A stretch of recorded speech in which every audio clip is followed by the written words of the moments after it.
up everyone? I'm your female otaku and I'm here to review the finale of Blue Exorcist Kyoto Saga. So a lot of people have been asking me during this season's runtime if it's worth picking back up, because most people have already seen the first season, or those people who haven't seen the first season avoided it because they heard, a lot of bad things about how, it's really cliche, it's the most basic of shonen anime. Did this season change anything?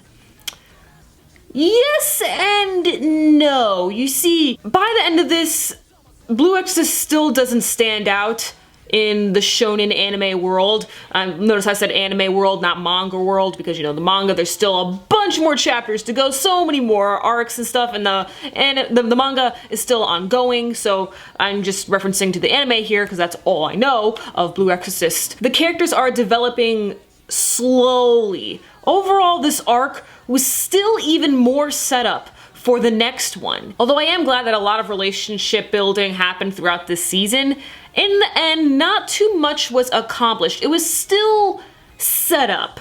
So if you are interested in reading the manga, then I would say, yes, go ahead. Pick up this anime, why not? And then you could go ahead and read the manga for more adventures. I'm happy that Shiemi realized her purpose in the series and is trying to change the fact that she hasn't really been helpful and now she is becoming more helpful. That's great. I'm glad that we got more characterization and development with Suguro and his relationship with Rin. We got more characterization and relationship building with Rin and Yukio as well. Mephisto's still being himself, Shuda still being herself, Yukio still being himself, but we did learn a little bit more, at least getting hints about more of Yukio. We got to learn more about the world in general, and Rin, he's still the same character from the very beginning. The only difference is that he can control his powers a little bit better, but that's about it. I wouldn't say this season was a waste of time because it did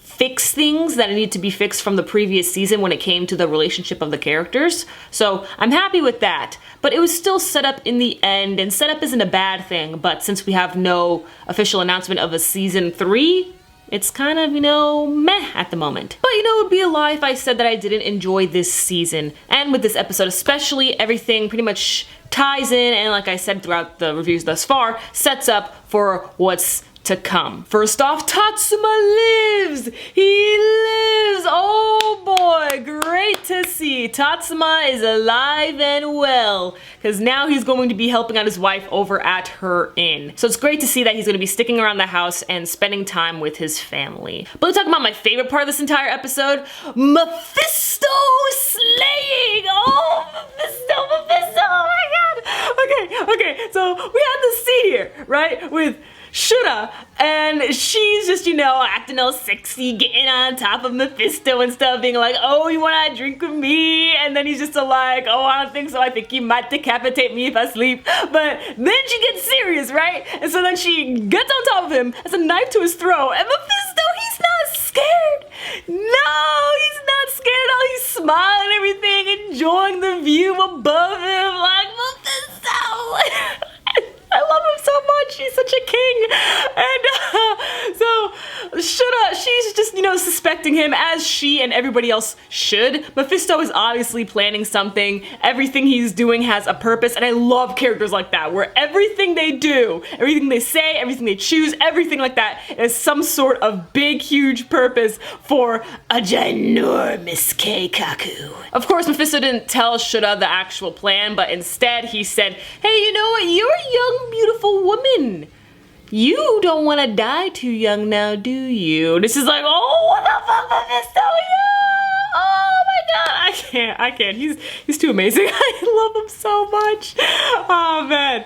And then the rest of the episode was, the gang sightseeing, having this running gag now, is like acting as if Rin is this like terrible leader because he's the son of Satan, and so he's threatening his friends to obey his every command. So they're kind of keeping up with that gag.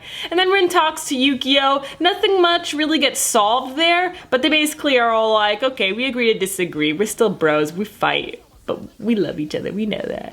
So that's pretty much how it ends, and I did enjoy this season. Still set up, still not too much happened in the end, but you know what, we got introduced to some villains, we got introduced more into the world, and just a bunch of other stuff that I mentioned in the beginning of this review already. So let me know, did you enjoy this season of Blue Exorcist Kyoto Saga? Did you think it was a waste of time?